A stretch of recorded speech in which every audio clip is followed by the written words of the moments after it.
Hey everyone, welcome back to my video. నా పేరు ఉదయ్ కుమార్. నేను న్యూజిలాండ్ మాస్టర్స్ చేస్తున్నాను. సో ఈరోజు వచ్చేసి my journey to the New Zealand అనమాట. సో నా జర్నీ ఎలా స్టార్ట్ అయింది, ఎన్ని రోజులు పడ్డది, సో ఇది మొత్తం చెప్తాను అనమాట ఈ వీడియోలో. ఒకవేళ మీకు కూడా హెల్ప్ అవుతుంది ఫ్యూచర్లో మీకు న్యూజిలాండ్ వద్దాం అనుకున్నా కానీ. సో న్యూజిలాండ్లో నేను చేసే యూనివర్సిటీ పేరు యూనివర్సిటీ ఆఫ్ అకాటో. ఇది హ్యామిల్టన్ అనే ప్లేస్లో ఉందన్నమాట. మంచి యూనివర్సిటీ. సో వరల్డ్లో టాప్ 250 ప్లేస్లో ఉందన్నమాట ఇది. సో ఇది నా యూనివర్సిటీ. నా జర్నీ స్టార్ట్ అయింది లాస్ట్ ఇయర్ 2024 మార్చ్లో స్టార్ట్ చేశాను అనమాట. ఫస్ట్ నేను రాసింది ఐఎల్స్. సో అది బేసిక్ నీడ్ అనమాట. ఇక్కడ ఏ యూనివర్సిటీకి అయినా ఏ కాలేజ్కి అప్లై చేయడానికి మీకు ఫస్ట్ అవసరమైనది ఇంగ్లీష్ ప్రొఫిషియన్సీ టెస్ట్. నేను ఐఎల్స్ రాస్తాను. ఐఎల్స్లో నాకు 6.5 వచ్చింది. అది బేసిక్ రిక్వైర్మెంట్ అనమాట. ఇక్కడ బేసిక్ రిక్వైర్మెంట్ ఏంటిదంటే 6.5 ఉండాలి with no less than 6 band in every section.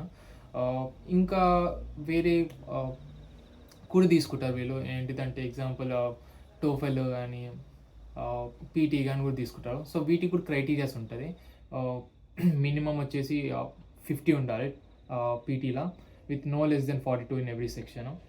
So ఇది బేసిక్ క్రైటీరియా మీ కాలేజ్ అప్లై చేయడానికి. నెక్స్ట్ మీరు ఇంగ్లీష్ ప్రొఫిషియన్సీ టెస్ట్ అయిపోయిన తర్వాత మీకు చేయాల్సింది కాలేజ్ అప్లికేషన్స్. సో ఇక్కడ న్యూజిలాండ్లో మంచి విషయం ఏంటిదంటే మీకు అప్లికేషన్ ఫీ ఉండదు యూకే లాగా.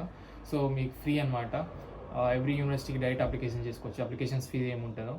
సో నెక్స్ట్ మీరు చూస్ చేసుకోవాల్సింది మీ కోర్స్ తర్వాత మీ డాక్యుమెంట్స్ అన్ని సబ్మిట్ చేయాలి కాలేజ్ వాళ్ళకి మీకు సీట్ రావడానికి. సో మీరు సబ్మిట్ చేసిన డాక్యుమెంట్స్ ఏంటిదంటే మీ ఎల్ఓఆర్స్, స్టడీ ఆఫ్ పర్పస్, మీ యొక్క కవర్ లెటర్ రాయాలి. దాని తర్వాత కాలేజ్లో మీ కోర్స్ కూడా చూస్ చేసుకోవాలి. ఎందుకు చూస్ చేసుకుంటారో కూడా వాళ్ళకి ఎక్స్ప్లెనేషన్ ఇవ్వాలన్నమాట కవర్ లెటర్లో. సో అది important. Letter of recommendations, me IL certificates, previous educational details అన్నీ ఇవ్వాలి. సో ఇవన్నీ ఇచ్చేసిన తర్వాత వాళ్ళు మీ జడ్జ్ చేస్తారనమాట. మీ మార్క్స్ మీ మొత్తం బట్టి, మీ బ్యాక్గ్రౌండ్ ఇంతమంది స్టడీస్ బట్టి కూడా మీ కోర్స్కి సరిపోతుందా లేదో అని చెక్ చేసి అప్పుడు ఇస్తారనమాట. సో నాది ఈసీ బ్యాక్గ్రౌండ్ అయినా నేను ఏఐ చూస్ చేసుకున్నాను. నాకు కంప్యూటర్ సైన్స్లో ఇయ్యనన్నారు, ఎందుకంటే నాకు కంప్యూటర్ సైన్స్ బ్యాక్గ్రౌండ్ లేదా కాబట్టి. So AI is general subject కాబట్టి సో నాకు దాంట్లో ఇచ్చారనమాట. సో అలా కూడా చెక్ చేస్తారు ఇక్కడ యూనివర్సిటీస్. సో మీరు అప్లై చేసిన తర్వాత 2 to 3 months వెయిటింగ్ పీరియడ్ ఉంటుంది. సో మీరు కామన్గా 2 months అనుకోండి, ఇక 3 months in the worst case scenario. So 2 months వరకు వెయిట్ చేయాలి. దాని తర్వాత మీకు కాలేజ్ నుంచి వస్తుంది ఆఫర్ ఆఫ్ ప్లేస్ అని వస్తుంది. ఒకవేళ ఏమైనా కండిషన్స్ కావాలనుకుంటే కండిషనల్ లెటర్ ఇస్తారన్నమాట వాళ్ళు, కండిషనల్ ఆఫర్ లెటర్. సో ఆ కండిషన్స్ పూర్తి చేసిన తర్వాత ఒరిజినల్ ఆఫర్ లెటర్ మీరు ఇస్తారనమాట. సో దాని పేరు ఏంటిదంటే ప్లేస్ ఆఫ్ ఆఫర్ అంటారు.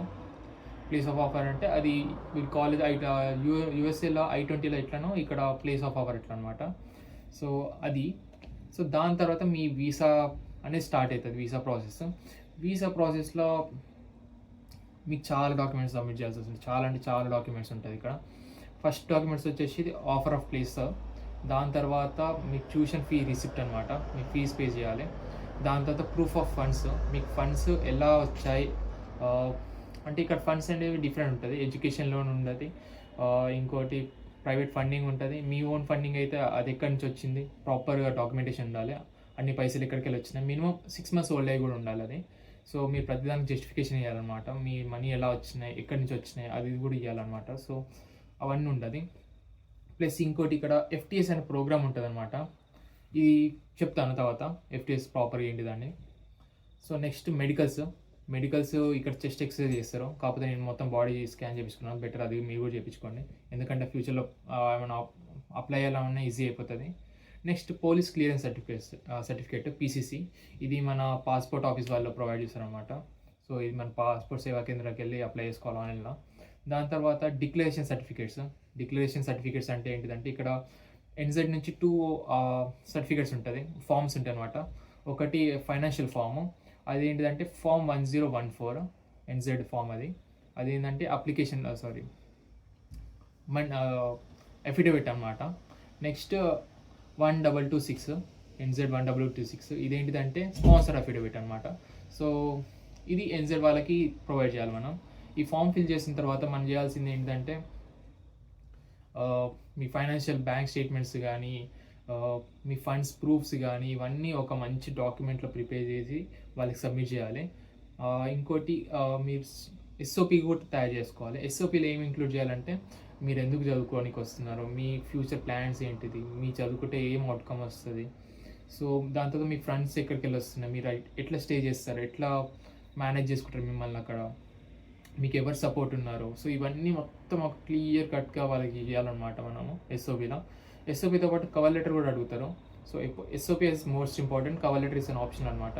కాకపోతే ఆప్షనల్ అనేవి వదిలేయొద్దు. సో కవర్ లెటర్ కూడా సబ్మిట్ చేయాలి. కవర్ లెటర్ ప్రాపర్గా రాయాలన్నమాట వీసా ఆఫీసర్కి. సో నాది ఈ సినారియో, నేను ఎందుకు చదువుకోనికి వస్తున్నా, నాకు ఇట్లా ఇంట్రెస్ట్ ఉంది, నా బ్యాక్గ్రౌండ్ ఇది, నేను ఇది చేశాను అది చేశాను మొత్తం రాసేసి వాళ్ళు సబ్మిట్ చేయాలి. సో నెక్స్ట్ వచ్చేసి ఇవన్నీ అయిపోయిన తర్వాత మనము, మీకు ఒకవేళ స్పాన్సర్స్ ఉన్నాకో, సపోజ్ చాలామంది ఎడ్యుకేషన్స్ లోన్ తీసుకుంటారు. సో ఎడ్యుకేషన్ లోన్ ఉన్నప్పుడు ఏమవుతుందంటే మీకు ప్రాపర్ రీపేమెంట్ మెథడ్ ఉంటుంది అనమాట. వాళ్ళు ముందే ఇస్తారు, మీరు ఎట్లా రీపే చేస్తారు, మీ కెపాసిటీ ఉందా అవన్నీ చెక్ చేస్తారు అనమాట. ఒకవేళ మీ కెపాసిటీ లేకపోతే రిజెక్ట్ చేసేస్తారు అక్కడ మీకు లోన్ వచ్చినా కానీ. సో ప్రాపర్ రీపేమెంట్ మెథడ్ కూడా వాళ్ళకి సబ్మిట్ చేయాలి మనం. సో అదనమాట. నెక్స్ట్ మీకు వచ్చిన తర్వాత, లోన్ వచ్చిన తర్వాత లోను సెక్యూర్ లోన్ అయి ఉండాలి.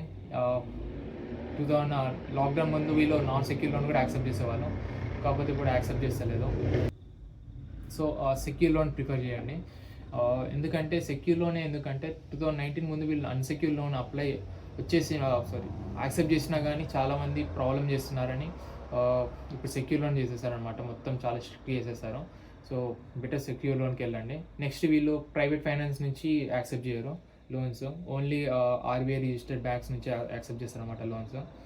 సో అదొకటి గుర్తుపెట్టుకోండి. నెక్స్ట్ వచ్చేసి ఇక్కడ ఎఫ్టీఎస్ ప్రోగ్రామ్ అని ఉంటుంది. ఇది కొంతమందికి అడుగుతారు, కొంతమందికి అడగారు అనమాట. ఎవరికి అడుగుతారంటే, ఒకవేళ మీరు లోన్ తీసుకొని మీకు ఫ్యూచర్ మీకు ప్రాబ్లం అవుతుంది అని వీసా వాళ్ళు మీ ఇమిగ్రేషన్ ఆఫీసర్ వాళ్ళు అనుకుంటే మీకు ఎఫ్టీఎస్ అడుగుతారు. ఎఫ్టీఎస్ అంటే ఏంటిదంటే ఫండ్ ట్రాన్స్ఫర్ స్కీమ్ అనమాట. దీంట్లో మీరు ఒక 10 lakhs అంటే $20,000 న్యూజిలాండ్ డాలర్స్ ఇక్కడ బ్యాంక్కి ట్రాన్స్ఫర్ చేస్తారు. సో ఆ $20,000 ఎవ్రీ మంత్ ఇంత అని ఇస్తుంటారు. సో ఎవ్రీ మంత్ $1,666 రిలీజ్ చేస్తుంటారు అనమాట మీ అకౌంట్లకి, మీ ఖర్చుల కోసము.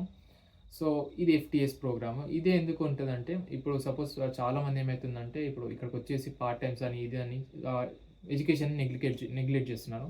సో అట్లా కాకుండా వీళ్ళు ఈ ప్రోగ్రామ్ స్టార్ట్ చేస్తారనమాట. నెక్స్ట్ ఇది ఈ ఎఫ్టీఎస్ ప్రోగ్రామ్ ఎప్పటి వరకు ఉంటుందంటే, మీ స్టడీ పూర్తయ్యేంత వరకు మీరు చేస్తూనే ఉండాలి. సపోజ్ 1.5 year ప్రోగ్రామ్ ఉందనుకోండి, 1 yearకి $20,000, నెక్స్ట్ హాఫ్ ఇయర్కి $10,000 ఇట్లుంటుంది అనమాట. ఇది ప్రాసెస్. సో ఫస్ట్ మీకు ఇవన్నీ అప్లై చేసిన తర్వాత, మీ డాక్యుమెంట్స్ అవన్నీ అప్లై చేసిన తర్వాత వాళ్ళు ఒక ఇమిగ్రేషన్ వాళ్ళు ఒక లెటర్ పంపిస్తారు మీకు, కండిషనల్ వీసా అని. సో ఆ వీసాలు ఏముంటుందంటే, మీరు కండిషన్స్ మీట్ అయితే మీరు మీ ట్యూషన్ ఫీజు కట్టాలి. అంటే ముందే కట్టొద్దు మన ట్యూషన్ ఫీజు. ఎప్పుడు కట్టాలంటే, మనకి వీళ్ళు కండిషనల్ ఆఫర్ ఇవి వీసా ఇస్తారు, ఆ వీసా తర్వాత మీరు ఫీజు కట్టాలి.